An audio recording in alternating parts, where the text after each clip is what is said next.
भाभी जी घर पर हैं? वाह भाभी जी,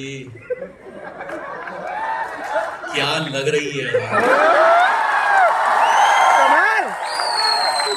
भाभी जी, क्या लग रही हैं आप। आज तो आप एकदम छिला वंडर। हम सबको अवगत कराइए।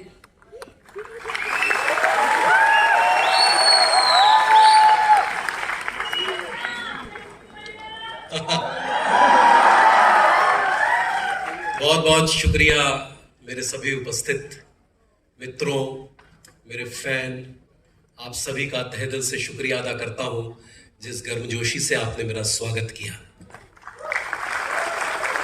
सबसे पहले मैं बाबा साहेब भीम राव आम्बेडकर जी को शत शत नमन करता हूं, जिन्होंने हमारे समाज का निर्माण किया और संपूर्ण देश को एक सूत्र में पिरोया।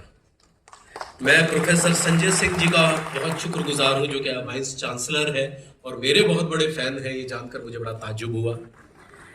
श्री KL महावर जी, सुनील बाबू जी, आप सभी का मैं तहे दिल से शुक्रिया अदा करता हूं। और उसके बाद मैं स्वयं अपनी पत्नी रेखा का शुक्रिया अदा करता हूं, जिसके माध्यम से मैं यहां उपस्थित हो पाया। सेंट्रल पब्लिक स्कूल का थैंक यू, जिन्होंने मुझे आमंत्रित किया, और एक साथ शायद काफी सारे कार्य पूरे हो जाएंगे, नेक कार्य पूरे हो जाएंगे। दोस्तों, जहां तक मेरी यात्रा का सवाल है, मैं बचपन से ही अभिनेता था, इसलिए मैं हाउसवाइज एक्टिविटीज में बहुत हिस्सा लिया करता था और पढ़ाई में मैं लगभग 0 था। मेरे पिताजी अक्सर कहा करते थे पढ़ ले, मैं कहता था नाटक के माध्यम से पढ़ रहा हूं और बहुत कुछ समझ भी आ रहा है, क्योंकि वो भी एक पढ़ाई थी। लेकिन उस समय शौकिया रंगमंच का दौर था, जिसे एमेचर थिएटर बोलते हैं। लेकिन जब वो मैं करता रहा, उसके बाद ग्रेजुएशन के बाद मेरी इच्छा जागृत हुई कि मैं इसे प्रोफेशनल तौर पर अपनाऊं, और मैंने शिमला से राष्ट्रीय नाट्य विद्यालय के लिए अप्लाई किया। और ये मेरी किस्मत रही कि मैं राष्ट्रीय नाट्य विद्यालय स्नातक के रूप में पूरे भारतवर्ष में 20 छात्र छात्राओं में सेलेक्ट हुआ और मुझे बाकायदा गवर्नमेंट की स्कॉलरशिप मिली। और तब मेरे पापा को समझ में आया कि नहीं भाई, ये नाटक भी एक विद्या है और इसकी भी एक पढ़ाई है। नहीं तो वो रंगमंच को एक अन्यथा सी ऐसी चीज ले रहे थे, मतलब मुझे बड़े हल्के में ले रहे थे, जैसे भभूति जी कई बार हमें हल्के में ले लेते हैं, वैसे वो भी हमें हल्के में ले रहे थे। लेकिन बाद में जब उन्होंने मुझसे पूछा कितना कमा लेता है तू, मैंने कहा कितना तक सोच पाते हो, बोलते 25,000। मैंने कहा, हंस दिया, अबे हंस रहा है, कम है क्या? मैंने कहा और कल्पना करो। तो जब मैंने उन्हें बताया तो बोलते हैं झूठ बोल रहा है क्या मैं? मैंने कहा नहीं पापा, इतना है। तब उन्होंने मेरे सर पे हाथ रख के कहा, नहीं बॉस, तू भी कुछ है। खैर दोस्तों, यही मेरी यात्रा रही और तब से मैंने ये जाना कि जीवन में कुछ भी मुश्किल नहीं है।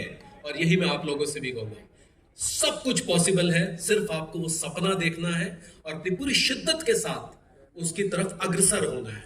हर रोज उसके लिए अपने आप को तैयार करना है, मतलब मैनिफेस्ट करना है वो थॉट अपने अंदर कि मुझे ये बनना है, और आप बनोगे ही, ये प्रकृति का नियम है। तो खैर, मैं अपने आप को बहुत महान नहीं बताना चाहता। मेरे पिता ने 1955 में शिमला में ऑल इंडिया आर्टिस्ट एसोसिएशन की स्थापना की थी, जिसके तहत हम drama, dance competition, festivals all over India में करते हैं। अब वो मेरी पत्नी रेखा गौड़ संभालती हैं। इनका और मेरा संबंध भी बड़ा विचित्र है। हम जो है वो इप्टा बॉम्बे के साथ एक नाटक कर रहे थे जिसका नाम था बड़े ना खेले छोटे खेल। तो उस समय जो है मैं राष्ट्रीय नाट्य विद्यालय के स्नातक के साथ ये कार्य कर रहा था, और ये जो है अपनी नौकरी के बाद बैकस्टेज करने वहां आया करती थी। तो मेरे ही मित्र, जिनका नाम है विनीत कुमार, एक्टर है बहुत बड़े, आपने महारानी वगैरह उसमें देखा होगा उनको, तो उन्होंने मुझसे कहा कि रोहित अब शादी कर लो यार, तुम्हारी भी उम्र हो गई है, हमें सबकी शादी हो गई। मैंने कहा तो करवा दो। तो बोलते 1 मिनट रुको, उस लड़की को बुलाओ जो बैक स्टेज करती है। तो इनको बुलाया, बोलते इनसे कर लो। तो मैंने कहा अरे ऐसे कैसे कर लो, ये क्या बात कर रहे हैं, ऐसे थोड़ी हो जाती है शादी। बोले अबे कर लो, तुम कलाकार हो भी कुछ नहीं कमा रहे हो, ये कैंसर रिसर्च में जॉब करती है, तुम नहीं पाल पाए तो ये तुम्हें पाल लेगी। और इत्तेफाक से यही हुआ, पता नहीं कौन से ग्रह कहां से कहां मिले। मेरे पापा उन्हीं दिनों बॉम्बे आए हुए थे, तो ये भी थी, हम भी थे, सब कुछ ऐसा प्रभु ने सामंजस्य बिठाया कि एक आर्टिस्ट जो है एक साइंटिस्ट से बन गया। ये विचित्र संयोग देखिए। खैर ये सब ऊपर वाले का खेला है, इसमें हमारा कुछ नहीं है। जहां तक मेरे करियर का सवाल है, मैं DD1 के जमाने से काम कर रहा हूं, जब सैटेलाइट चैनल्स थे भी नहीं।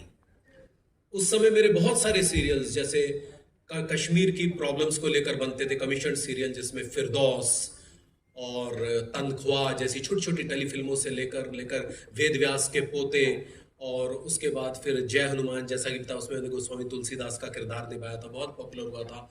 और उसके बाद एक लंबी फहरिस्त है सीरियल की जो मुझे खुद भी याद नहीं है। तब से लेकर अब तक का सफर जो है वो भाभी जी घर पर है पर आकर रुका नहीं है, ये अभी शुरुआत है। दोस्तों, यूं तो हिंदुस्तान में हर आदमी दिल फेंक है, कहीं ना कहीं दिल हथेली पर लेकर चलता है, चाहे चुपके से हो या उसके से हो, लेकिन चलता है। लेकिन दुर्भाग्य ये है कि हम और भभूति जी जो है सबसे ज्यादा बदनाम है। हम दोनों बहुत बदनाम हैं। अभी हाल ही में हम एक मकान परचेज करने गए, तो जो मकान मालिक थे वो बाहर आए और कहने लगे कौन खरीदना चाह रहा है। तो मैं जैसे ही उनके सामने आया तो बोलते अरे आप हैं, अरे पहले तो बेटा बहुओं को अंदर करो। तो मैंने कहा यार ये क्या इज्जत दी है। तो उसके बाद वो कहने लगे बेटा ये इज्जत नहीं है, ये तुम्हारे चरित्र का कमाल है जो तुमने इतना डूब के किया। मैंने कहा थैंक यू सर, धन्यवाद। खैर हमारे जो राइटर है मनोज संतोषी, वो बड़े बदमाश किस्म के व्यक्ति हैं। उन्होंने जो है हमारे अंदर एक ऐसी मोहब्बत का आगाज किया है जो बड़ी विचित्र और अलग है, और वो है भाभियों से मोहब्बत।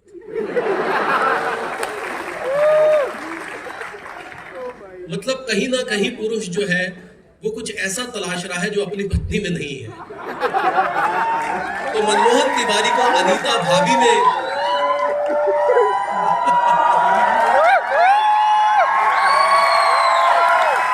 अब इसको हम क्या कहेंगे? इसको हम एक तमीजदार चरित्र कहेंगे, या एक दिलफेंक चरित्र कहेंगे, या एक स्वतंत्र प्रवृत्ति का इंसान कहेंगे, या क्या कहेंगे? स्वतंत्र प्रवृत्ति का? तो क्या ऐसा होना चाहिए? अच्छा, तो कई लोग बोलते हैं हो भी जाना चाहिए, उसमें क्या है? देखिए ये हंसी मजाक की बात है। इसी हंसी मजाक में ये सीरियल शुरू हुआ था, और ये सीरियल जो है आज लगभग 2000 एपिसोड पूरे कर चुका है। हम 8वें साल में प्रवेश कर चुके हैं। जब ये सीरियल शुरू हुआ था तब हमने सोचा था कि हिंदुस्तान के लोग पता नहीं इसे किस रूप में ले, हो सकता है कि हमें बहुत जूते पड़े कि भाई ये किस तरह के संस्कार का पाठ पढ़ा रहे हो। लेकिन जब शुरू हुआ तो NTV पर हम लोग जो शाहरुख खान का रियलिटी शो आता था उसी के जितनी रेटिंग ले आए। तो शाहरुख खान खुद कहने लगे कि यार कमाल हो तुम तो बहुत बहुत शुक्रिया NTV का, जिस पर बाबा साहब अम्बेडकर जी के नाम पर भी एक सीरियल प्रसारित हो रहा है जो बहुत बहुत सक्सेसफुल हो रहा है। तो ये मेरी कुछ अभिनय यात्रा रही है दोस्तों। बस मैं यही आपको कहना चाहूंगा कि आप आगे बढ़ते रहें बिना डरे। डरना नहीं है, कोई किसी का कुछ नहीं बिगाड़ सकता। जो सोचा है उसकी तरफ कर्मठ होकर सपने देखिए और उसकी तरफ प्रयासत रहिए। आप जरूर वो पालेंगे जिसकी आप इच्छा करते हैं। एक बार फिर तब भाभी जी के तमाम कलाकारों की ओर से और भाभियों की ओर से बहुत बहुत धन्यवाद। Thank you.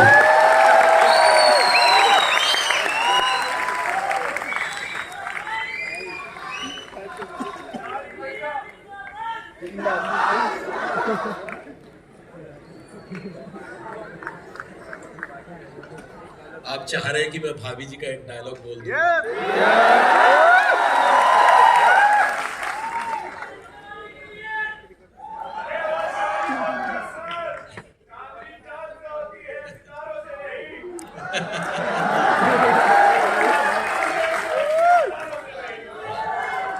भाभी जी घर पर हैं?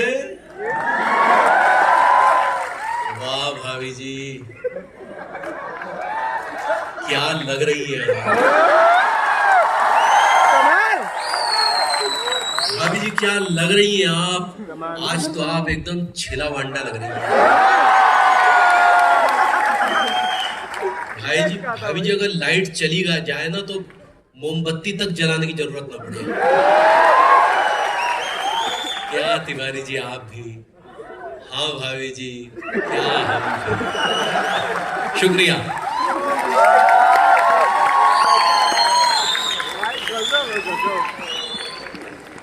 बहुत बहुत धन्यवाद, शुक्रिया आपके इंस्पिरेशनल टॉक के लिए। और एक बात जो मेरे दिल से निकल रही है कि जिंदगी में इतनी परेशानियों, इतने दुख के बीच में जब हम आपको देखते हैं ना तो सब भूल जाते हैं। जो